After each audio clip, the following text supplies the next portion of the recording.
They celebrate Belgian National Day on July 21st with parades, with drone light shows. There used to be fireworks back before everyone got too sensitive about that, and beer gardens. But here's the shocking truth. This isn't the real Belgian National Day at all. Not even close. The eyebrow thingy.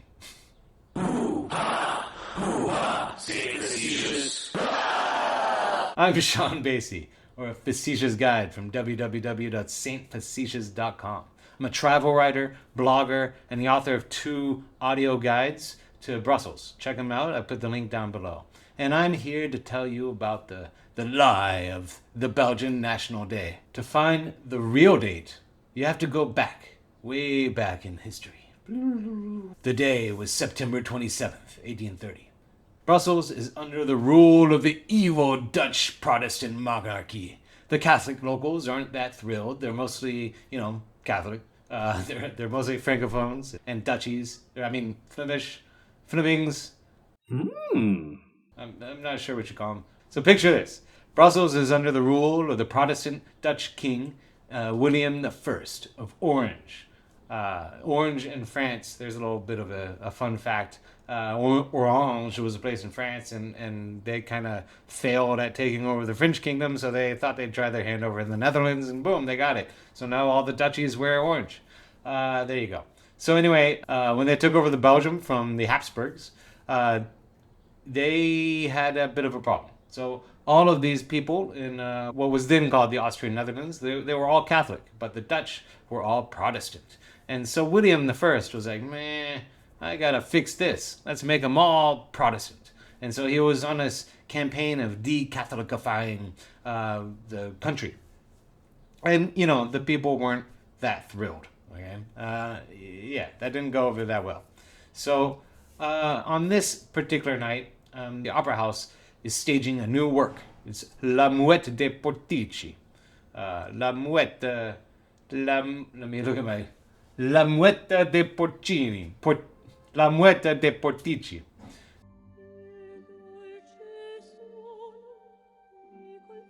It's kind of a thriller musical about a fisherman leading a revolution against a tyrant in the 17th century Naples. Kind of sounds familiar. We got revolutions. We got a tyrant. Maybe this isn't the best show to show. Okay? And it was funny because, William I, he wanted to have a big party in his name, as kings do. And, what was going down here was the revolutionary people. They're like, okay, we can do that. We're going to give you a special schedule for your special day, right? Okay, on day 1, we're going to have a parade. On day 2, fireworks. And on day 3, revolution. Boom. The audience during this time was already a bit simmering with their own revolutionary feelings. Let's just put it like that. This revolutionary newspaper had gone around and had been passed out, had been tweeted that they were going to stage a walkout on the 5th act of the play and then start the revolution. And that's kind of how it went down. So the Opera House, this was in La Monnaie Opera House. It's right at de Bruxelles. And La Monnaie Theater, which is the Money Theater. I've always kind of wondered about the title of that theater.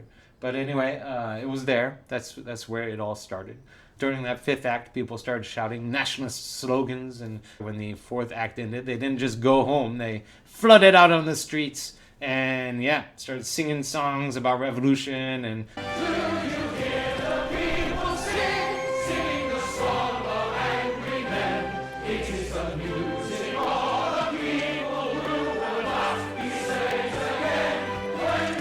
kind of that thing going on, kind of that level opera.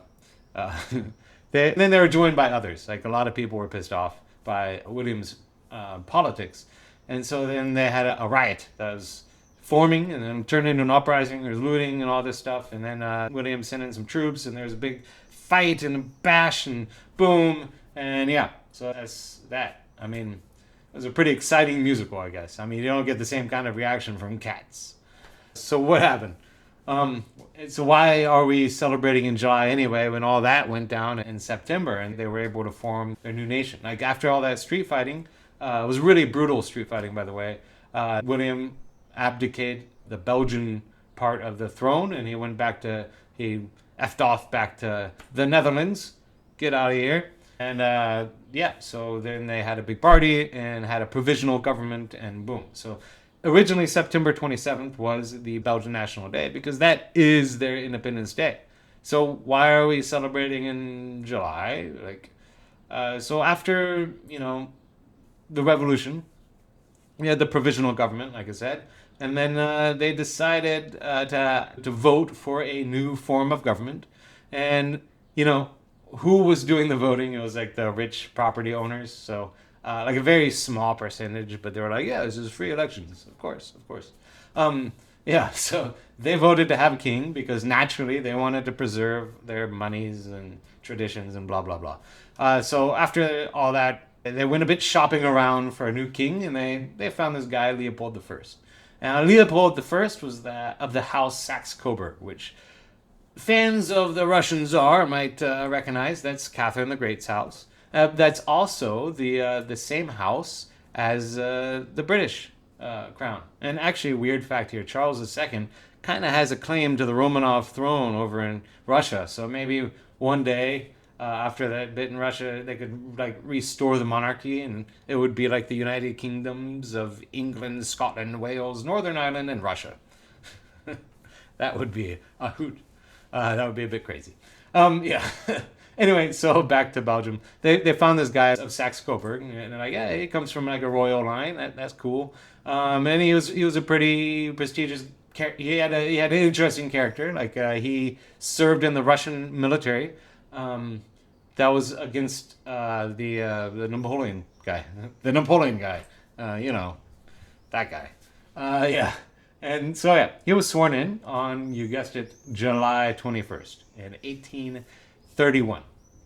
So, fun fact here, Lavrov loves to hang that bit of trivia over Brussels, that Leopold served in the Russian military and that the Russians were, like, really pushing for the Belgian independence. Like, everybody who recognized Belgian independence kind of had their own issues. King William kind of decided, okay, well, we can go along with it because we can go along with this this BS because this creates a buffer zone between the Netherlands and France, so that's all right. France was kind of cool with it, pretty much for the same reason. Russia was like, well, this is good because France doesn't have it, and there's a lot of resources in Wallonia, and France doesn't get those resources. And the British were cool with it for the same reason the Russians were cool with it, and so on. So yeah, you have all these complexities in international politics back then, today, all the time. And those international politics often end up, sorting out what's happening on the local sphere because you have to be recognized by the international global order in order to operate within the global order. Yeah, that's kind of how it works, I guess. So yeah. It's a fabricated date, anyways. So why did it move though to July 21st? Like Leopold I didn't touch it. He continued the celebrations in September. It wasn't until his son Leopold II decided to completely fabricate the date. I mean, not completely because it had some precedence, but what he did was so he was a very authoritarian ruler. He understood the power of narrative, and that's a very important idea because of what he was doing. He personally owned the Congo Free State and used slave armies that were really badly mistreated to get huge amount of profits from rubber and ivory trade to fund a massive building campaign throughout Brussels. And a lot of the big monumental buildings you see in Brussels, like the arches and the Cinquantenaire, much of the royal palace, this was all funded by that money that Leopold got. Now, he would later be punished for all that. Oh, censored for all that. So, But this isn't really about that. He was controlling the narrative. He was trying to say he wasn't doing atrocities down there. It was his state anyway. It wasn't owned by the Belgians at that time. And so, yeah, he was kind of controlling this narrative of how he was a builder king and he was doing all this great stuff for Belgium. And he wanted to cement the authority of the monarchy. So he moved the date from the date of the People's Revolution over to July 21st, the inauguration of the first king, his father. So yeah, that was a pretty clever move, I think. So yeah, here we go. We have revolution becomes royalty, and the memory of who actually fought for freedom kind of begins to fade. And pretty soon, everyone just accepts the new holiday without question. Most Belgians don't consider, this isn't really the right date. What is going on here? No, no. I have a waffle. Yeah. Anyways, it's like throwing a birthday party on the wrong day, or it's like having a like it's like Trump having a military parade for his own birthday, rather than for the army's birthday. I mean, yeah, sure, he says it's for the army's birthday, but that's a couple days off, isn't it? So when you look back, when you look back at Belgian history, you really see how easily a nation's memory can be rewritten and its narrative kind of refolded to move the power orientation, the power vertical. Okay. And yeah, that was kind of what Leopold II was attempting. So yeah, today's celebrations, it might seem like innocent fun, but they're actually the result of a calculated public relations move by a crafty monarch. Why should we care anyway? Like, which date is celebrated? It was a long time ago, right? Like, maybe though, because like a national day isn't just about parties, it's about who gets to control the story of the nation. And like, it's a big debate today. Like, how do we remember Leopold II? It's a big, huge debate in Belgian society. You have a lot of immigrants from the Congo, a lot of people as well who are kind of wokesters, and they want to look back and reflect on the colonial history of Belgium. Like, and you get like a lot of these monuments. Like, you have this weird monument in the Cinquantenaire Park where it's just like it's like a fountain, and there's some like slaves down there, and then it's like glory to the brave explorers, Belgian explorers, and it's like, wow, this is a really weird. They ended Arab slavery, but then they had their own slavery, so it's just really weird. And there's a lot of people who want to reflect upon that and come to terms with it. And yeah, so I'm not really sure where I was going with that, but there is this weird, there's this difficulty in the narrative of the nation. I don't know, that maybe promoting the king, like promoting the national day that the king recognizes, the King Leopold II put in, maybe that's not the best fit. I don't know. But anyways, I love it. Like, it's in the middle of summer. It's a better time. September, whatever, is like September 27th is so rainy and cold, and July 21st really is a nice day. Like, it's sunny, it's good weather. Sometimes, like the one day of good weather in Belgium, usually. Yeah, so like, I love the lie. I will admit it. It was, when I was there, it was my favorite holiday. Like, and now it's just like a family fun day, and it's like Belgium showing off Belgium. They only got like 20 guys in the military, so let them have their day, as they say. So it starts with a parade. The celebrations start at Parc Bruxelles, and it starts with a parade going down the street. And no, sorry, it starts before that. Like, there's all these inflatable stuff that's put up there for kids. A lot of cool kids stuff at Parc Bruxelles throughout the day. So if you're there this weekend, take your kids and go there. Face painting, like cool bouncy races, things. There's like the different civil services and NGOs. They all have stands set up to tell about themselves and also to give free stuff to kids. So that's cool. And then they had the parade, which my kid always liked. Because you have like, first you have the flybys, and then you have like police and firefighters and military all marching down. Like, my kid doesn't care much for the military, like myself, but he does like the firefighters especially. He was really into firefighting for a while there. But yeah, and then from there, like, one annoying thing they do though is they shut down the train station at Parc du Bruxelles. And maybe this was just because of the construction, but also maybe because they just didn't want the huge amount of traffic there at the metro station, but they wanted it over at Loire station. And then they wanted everyone to squeeze down the street, between the closed off street and then the building, and you're just like, ugh, it's very impossible to get from Loire to Parc de Bruxelles. So really, I advise using like the central station instead to get there, and then walking up the hill or walking down the hill to central station or whatever. Your next stop is going to be Parc de Cinquantenaire, which makes sense because like Leopold II was moving the date to focus on his his authoritas, and then and location as well. Like, so Parc du Bruxelles, Parc du Cinquantenaire was like pretty much built by him. All the huge arches and all that was built by him, and so that's why you have it in the Parc du Cinquantenaire.